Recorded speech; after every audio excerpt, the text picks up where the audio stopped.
Hello बच्चों, Manoj Gupta academy में आपका स्वागत है। इस चैनल को सब्सक्राइब कीजिए, लाइक कीजिए और अपने फ्रेंड्स के साथ शेयर कीजिए। इसके पहले का भाग 1 जरूर देखिए। आपको भाग 1 का लिंक डिस्क्रिप्शन बॉक्स में मिल जाएगा। हम राज्यशास्त्र पाठ 5 भारत और अन्य देश के बारे में पढ़ रहे थे, जिसमें हमने पढ़ा था कि भारत के साथ उसके पड़ोसी राष्ट्र के संबंध कैसे और भारत से जो दूर देश है उनके भारत के साथ संबंध कैसे, इसके बारे में हमने पढ़ा था। और इसमें भारत के पड़ोसी राष्ट्र में हमने पढ़ा था भारत पाकिस्तान का संबंध और भारत चीन का संबंध। भारत के जो अन्य पड़ोसी राष्ट्र है जैसे अफगानिस्तान, बांग्लादेश, श्रीलंका, इन सभी का संबंध भारत देश के साथ कैसा है वो हमने जाना था। अब हम पढ़ेंगे। देखो बच्चों, यहाँ पे चित्र दिया गया है नेपाल और भूटान का। यह भारत का सीमा वाला क्षेत्र है। यह भारत के उत्तर और पूर्व में स्थित है। नेपाल और भूटान चारों ओर से पर्वतीय भूभाग से घिरे हुए हैं। उनकी सीमाएं भारत और चीन से जुड़ी हुई है। भारत और नेपाल के बीच मैत्रीपूर्ण संबंधों की नींव वर्ष 1950 में हुए भारत नेपाल मित्रता समझौते द्वारा रखी गई है। देखो बच्चों, यह चित्र दिया गया भारत और नेपाल का चित्र। इनमें मित्रतापूर्ण संबंध है। इस समझौते से नेपाल के नागरिकों को भारत में आसानी से न केवल प्रवेश बल्कि सरकारी नौकरी और उद्योग में भी लाइसेंस मिल गया है। यानी वो आसानी से यहाँ पे आ सकते हैं, जा सकते हैं, कोई भी नौकरी धंधा कर सकते हैं। इसके लिए उनको परमिशन की जरूरत नहीं रहती है। नेपाल में राजतंत्र था। बच्चों, पहले नेपाल में राजतंत्र था। वर्ष 1990 में नेपाल ने लोकतंत्र की दिशा में कदम बढ़ाया। आर्थिक प्रगति, बुनियादी सुविधाएं, अनाज संबंधी आवश्यकता, व्यापार तथा ऊर्जा के लिए नेपाल भारत पर निर्भर है। नेपाल में वर्ष 2015 में आए भूकंप के समय भारत ने नेपाल की सहायता की थी। जब नेपाल में 2015 में भूकंप आया था तो भारत ने उनकी मदद की थी। भूटान की सुरक्षा की जिम्मेदारी भारत पर है। भूटान में पानी का प्रचंड स्रोत है, यानी बहुत ज्यादा मात्रा में वहां पर पानी है।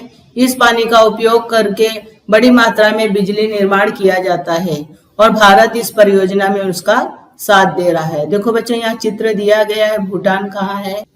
भूटान भी उत्तरी पूर्वी क्षेत्र में स्थापित है। देखो बच्चों, यहाँ पे दिया गया है बिजली निर्माण करने के लिए बांध से बिजली कैसे निर्माण किया जाता है। चित्र में दिया गया है म्यांमार जो है भारत के पूर्व में स्थित है।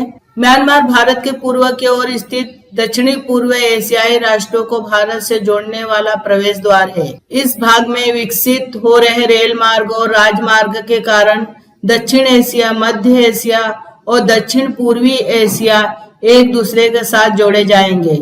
इससे इस प्रदेश का व्यापार और आर्थिक लेन देन जो है बढ़ेगा। म्यांमार से भारत प्राकृतिक वायु का आयात कर सकता है।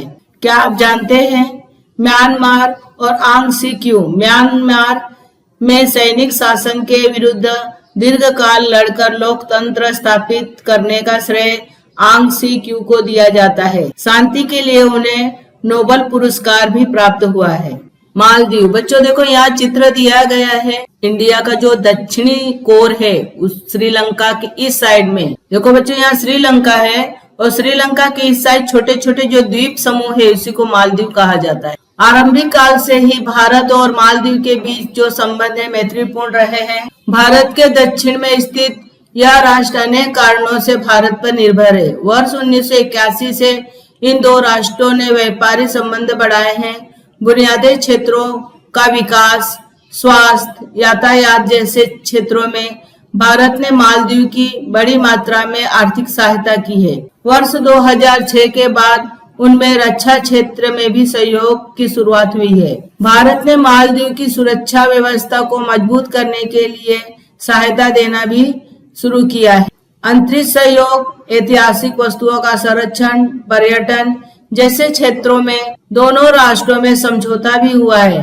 इसी प्रकार आतंकवाद जैसी समस्या से लड़ने के लिए भी परस्पर सहयोग करने का भी निश्चय किया गया है। बच्चों, अब तक हमने पढ़ा कि भारत के साथ उनके पड़ोसी राष्ट्रों का संबंध कैसे था। अब हम पढ़ेंगे भारत और अमेरिका का संबंध। भारत और अमेरिका बच्चों, भारत और अमेरिका का जो संबंध है मैत्रीपूर्ण संबंध है, यहाँ पे दिखाया गया है चित्र में। भारत तथा अमेरिका लोकतांत्रिक व्यवस्था के दो प्रबल राष्ट्र है। दोनों राष्ट्र में जो है लोकतंत्र है। अमेरिका आरंभ से ही भारत का सबसे महत्वपूर्ण व्यापारिक साझेदार है, यानी दोनों जन मिलकर व्यापार करते हैं।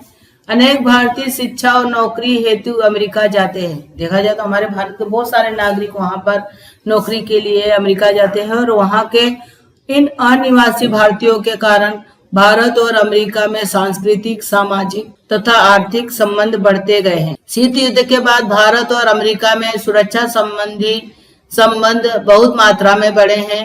भारत द्वारा आर्थिक उदारीकरण का मतलब होता है जैसे वैश्वीकरण, व्यापार, लेन देन, आवागमन। उदारीकरण की नीति को स्वीकार करने के बाद धीरे धीरे भारत की आर्थिक प्रगति की गति बढ़ने लगी है। देखो बच्चों, यहाँ दिया गया है चित्र, भारत की कैसी व्यापारिक गति बढ़ती गई है। परिणाम स्वरूप भारत और अमेरिका के बीच व्यापारिक संबंध और अधिक मजबूत हो गए हैं। वर्ष 1998 में भारत द्वारा परमाणु परीक्षण करने के बाद कुछ समय तक भारत और अमेरिका के संबंध में तनाव निर्माण हुआ था।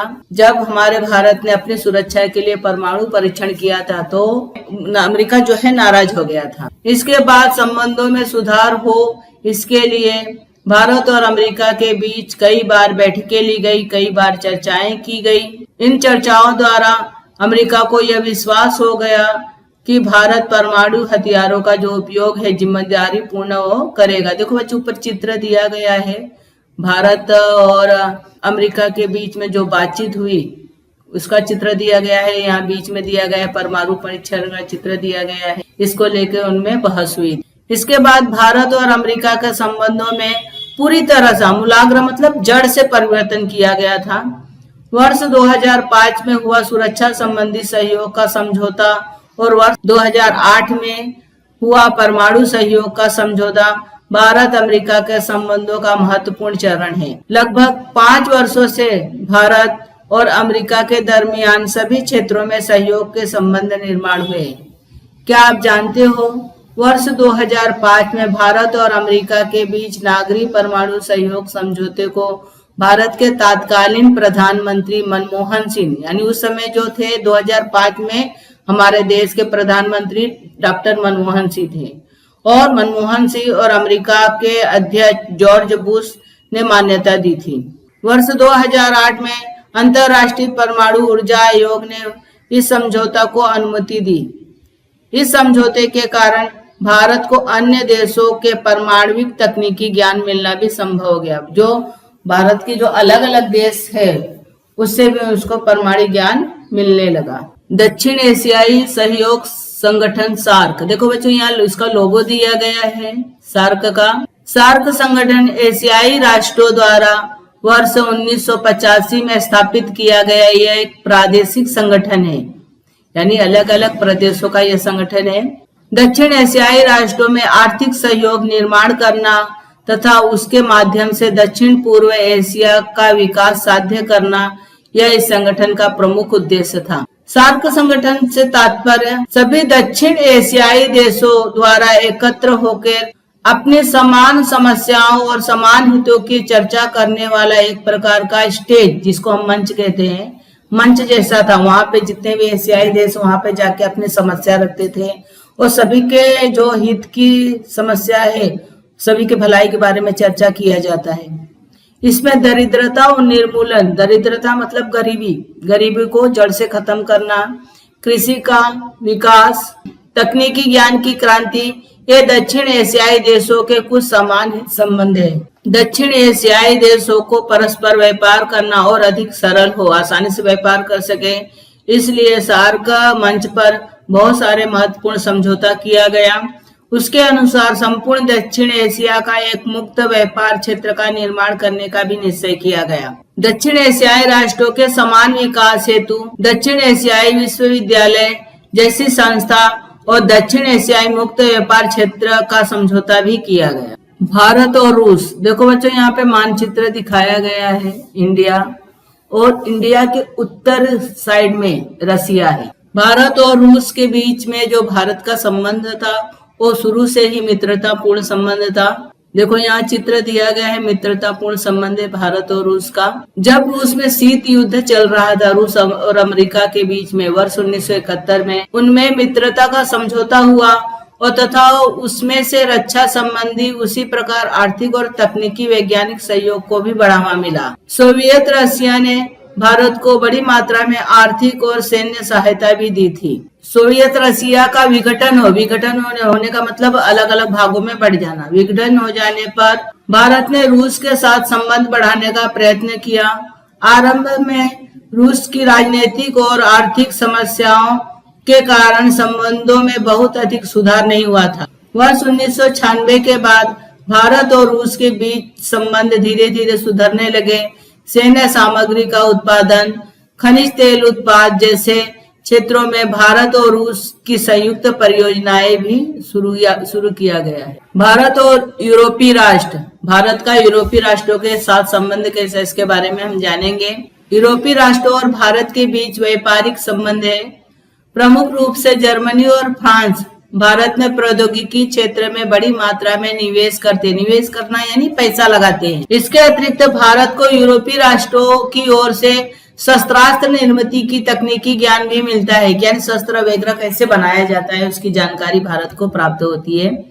अभियांत्रिकी और सूचना तकनीकी ज्ञान के क्षेत्र में भारत बड़ा निर्यात करने वाला देश है। दोनों का ही प्रमुख उद्देश्य खुले व्यापार पर बल देना है। जो मुक्त व्यापार है, वैश्वीकरण है, उसको बढ़ावा देना है। इसके अलावा भारत और यूरोपीय राष्ट्र अन्य अनेक बातों में सहयोग की भूमिका निभाते हैं। उदाहरण यहाँ दिया गया है, जलवायु परिवर्तन, स्वच्छ ऊर्जा, सुरक्षा उत्पादन, साइबर सुरक्षा, अनुसंधान मतलब खोज, रेल प्रबंधन, आपात प्रबंधन मतलब जो कोई घटना घट जाती है, जैसे कोई आपदा आ जाती है, आपदा प्रबंधन, हवाई सुरक्षा तथा आतंकवाद। इन संदर्भों में अनेक समझौते जो है किए गए हैं। भारत के विकास की दृष्टि से ये सहयोग अत्यंत महत्वपूर्ण है। देखो बच्चों यहाँ चित्र दिया गया है, शस्त्रास्त्र निर्मित में भी भारत को ज्ञान प्राप्त होता है। भारत और अफ्रीका महाद्वीप, भारत और अफ्रीका महाद्वीप के सहयोग के कारण भारत में सप्रयोजन कदम उठाए गए हैं। अफ्रीका के साथ निकट के संबंध होना दोनों देशों के लिए लाभदायी है। अफ्रीका के अनेक देश तीव्र गति से आर्थिक उन्नति कर रहे हैं, यानी उनका यहाँ पे भी अच्छी तरह बहुत ज्यादा विकास हो रहा है। भारत ने अफ्रीका में युवा वर्ग का सर्वांगीण विकास होने के लिए सहायता करने की तैयारी दिखाई है। भारत हर एक क्षेत्र में उनकी मदद करने की तैयारी दिखाई है, जैसे शिक्षा, कौशल, स्वास्थ्य, विज्ञान तथा तकनीकी ज्ञान, कृषि, पर्यटन जैसे सभी क्षेत्रों में विकास होने के लिए भारत ने आर्थिक सहायता की है। अफ्रीका की अनुदान देने की भी तैयारी दिखाई है। तो भारत की ऊर्जा की आवश्यकता अफ्रीका के ऊर्जा संपन्न देश इजिप्ट, नाइजीरिया, अंगोला, सूडान ने पूरी की है। अफ्रीका के साथ व्यापार बढ़ाने के लिए भारत जो है प्रयत्नशील है। दोनों एक दूसरे का मदद करते हैं। वर्ष 2015 में संपन्न हुई भारत और अफ्रीका शिखर परिषद में अफ्रीका के सभी 54 राष्ट्रों के प्रतिनिधि उपस्थित थे। यानी जो शिखर परिषद हुआ इसमें अफ्रीका के 54 राष्ट्र इसमें शामिल हुए थे। इस परिषद में अनेक वैश्विक समस्याओं की चर्चा की गई, जैसे जलवायु परिवर्तन, आतंकवाद और समुद्री तस्करी आदि। तस्करी का मतलब होता है स्मगलिंग या गैर कानूनी ढंग से सामान को यहाँ से वहां भेजना। देखो बच्चों यहाँ चित्र दिया गया है, भारत अफ्रीका मंच शिखर सम्मेलन। यहाँ पे इसमें 54 राष्ट्र, अफ्रीका के जो 54 राष्ट्र इसमें शामिल हुए। भारत तथा इंडो पैसिफिक क्षेत्र में प्रमुख रूप से जापान, ऑस्ट्रेलिया, न्यूजीलैंड तथा दक्षिण पूर्वी एशियाई राष्ट्रों का समावेश था। इन सभी राष्ट्रों के साथ भारत के घनिष्ठ आर्थिक और व्यापारिक संबंध है। वहां की अनेक कंपनियों ने भारत में निवेश किया है। भारत और ऑस्ट्रेलिया इनमें सामाजिक सुरक्षा, अपराधियों का प्रत्यार्पण, नशीले पदार्थ जैसे ड्रग्स हो गया और अफीम, गांजा, ये सभी का जो तस्करी लोग करते हैं उसके विरोध में अभियान करना, पर्यटन, कला संस्कृति, इन क्षेत्रों में विविध अनुबंध किए गए, यानी बहुत सारे समझौते किए गए हैं। तो बुनियादी सुविधा, आर्थिक सहयोग, संरक्षण, सूचना प्रौद्योगिकी, परमाणु ऊर्जा और रेल जैसे अनेक क्षेत्रों के विकास के लिए जापान भारत का सहयोग करता है। कहने का तात्पर्य है भारत और ये जो देश है दोनों एक दूसरे का मदद करते हैं। जापान ने भारत को सागरीय क्षेत्र के विकास और सुरक्षा के लिए आर्थिक और तकनीकी सहायता देना स्वीकार किया है। दोनों देशों के तटरक्षक दल और नौसेना में संयुक्त अभ्यास होता है। देखो बच्चों, यहाँ पे चित्र दिया गया है। भारत के दक्षिण साइड में श्रीलंका देखो नीचे दिया गया है। श्रीलंका की निचले क्षेत्र में इंडो पैसिफिक क्षेत्र है। इन देशों के साथ भी भारत का संबंध बहुत ही अच्छा है। जापान जो है भारत को, देखो यहाँ चित्र दिया गया है, ये तकनीकी ज्ञान में मदद करता है। भारत तथा दक्षिण पूर्वी एशिया, आरंभ से ही भारत का Indonesia, Malaysia, Singapore, Philippines, Thailand, Myanmar, Vietnam, Laos, Cambodia तथा ब्रुनेई जैसे दक्षिण पूर्वी एशिया के राष्ट्रों से जो संबंध थे वो सौहार्दपूर्ण थे। सौहार्द मतलब अच्छा संबंध था। वर्ष 1991 के बाद भारत ने अपनी आर्थिक नीति में परिवर्तन कर आर्थिक उदारीकरण को स्वीकार किया। बच्चों, आर्थिक उदारीकरण का मतलब होता है पैसों का लेन देन कर। उसके बाद दक्षिणी पूर्वी एशियाई राष्ट्रों के साथ चल रहे व्यापारिक संबंधों में अधिक वृद्धि हुई। दक्षिण पूर्वी एशियाई राष्ट्रों से व्यापार बढ़ाने की यह नीति पूर्व की ओर देखो के नाम से पहचानी जाती है। वर्ष 2014 के बाद यह नीति और अधिक सक्रिय की गई और आज का जो यह नीति है कृति कर यह नाम से जानी जाती है। देखो बच्चों, यहाँ चित्र दिया गया है भारत और भारत के दक्षिण पूर्व, नीचे भारत है, ऊपर दक्षिण पूर्व एशिया के जितने भी देश है जैसे सिंगापुर, फिलीपींस, थाईलैंड, म्यांमार, ये सभी का यहाँ पर झंडा का चित्र दिया गया है। भारत और पश्चिम एशिया, देखो बच्चों ये भारत है और ये जो पश्चिमी एशिया है इसमें दिखाई नहीं दे रहा है इसलिए नीचे दिया गया है। ये पश्चिमी एशिया में जितने भी देश है उसका चित्र दिया गया, जैसे ईरान हो गया, इराक, सऊदी अरब। पश्चिम एशिया के देश प्रमुख रूप से खनिज तेल और प्राकृतिक गैस की आपूर्ति करने वाले देश है। ये हमें प्राकृतिक गैस और खनिज तेल देते हैं। भारत यानी देते हैं यानी वहां से आयात होता है, आता है। भारत के पश्चिम एशियाई राष्ट्रों से पारंपरिक संबंध है, आज से संबंध है, बहुत पहले से प्राचीन काल से संबंध है। भारत पश्चिम एशियाई राष्ट्रों से प्राप्त होने वाले खनिज तेल पर निर्भर है। Iran, Iraq, Bahrain, Kuwait, Saudi Arab, संयुक्त अरब अमीरात, इन राष्ट्रों की ओर से भारत खनिज तेल का आयात करता है। कृषि के लिए हमें आधुनिक तकनीकी ज्ञान इजराइल से प्राप्त होता है। उसी प्रकार रक्षा संबंधी आधुनिक सामग्री भी इजराइल से प्राप्त होती है। इसके अतिरिक्त नौकरी व्यवसाय के लिए भी बहुत सारे भारतीय वहां रहते हैं। अपनी आर्थिक व्यवस्था में उनका योगदान भी महत्वपूर्ण है।